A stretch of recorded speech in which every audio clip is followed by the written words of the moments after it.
Kumusta mga kaboxing? This is Boy Kalawang TV. So ilang araw na lang po mga idol ang natitira. Magaganap na ang labang pinamagatang fight of the century ngayong taon sa pagitan ni Undisputed World Super Middleweight Champion Saul Canelo Alvarez at former 2-weight Undisputed World Champion Terence Bud Crawford. Dahil halos kulang isang linggo na lang ay magaganap na ang labang pinakahinihintay nating mangyari.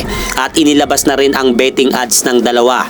Dahil kung tataya ka kay Canelo Alvarez mga idol ng iyong salapi, plus 375 lang ang iyong tatamaan. Samantalang kung tataya ka naman sa laban kay Terence Bud Crawford, kay madadagdagan ang iyong ipinusta na pera na plus 900. Kaya liyamado nga po itong si Canelo Alvarez sa betting odds na inilabas. At speaking Canelo versus Crawford mga idol, binisita nga po ni Turki Al-Alshik itong si Terence Bud Crawford sa ginagawa nitong pag-iensayo para sa kanya nalalapit na laban sa September 13 kay Canelo Alvarez.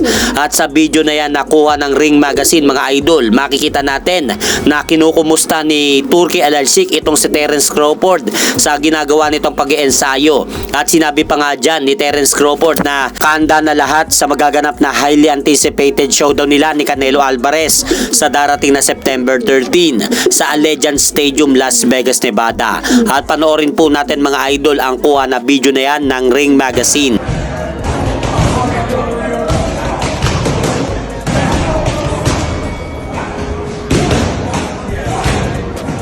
Hey, I appreciate you.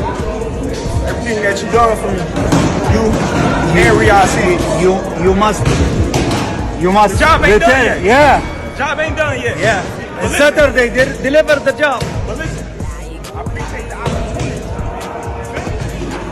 No retirement. Let's get it. Yeah.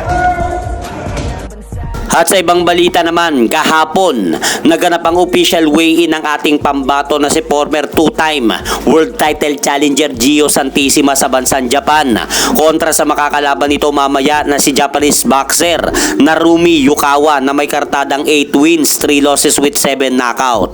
At dahil po sa nangyaring official weigh-in na yan kahapon, mga idol, tumimbang nga po si Gio Santissima sa timbangan ng 58.45 kg habang ang Japanese boxer naman na makakalaban nito mamaya ay tumimbang naman po ng 58.67 kg. Kaya suportahan po natin si Gio Santissima sa magaganap na laban nito mamaya sa bansang Japan na makuha po nito ang panalo. At hanggang dito na lang po muna ang aking update sa mga ganapan sa mundo ng boxing. At syempre mga idol, huwag nyo rin pong kalimutan, pakisuportahan nyo naman po muna ang ating munting channel. Maraming salamat po.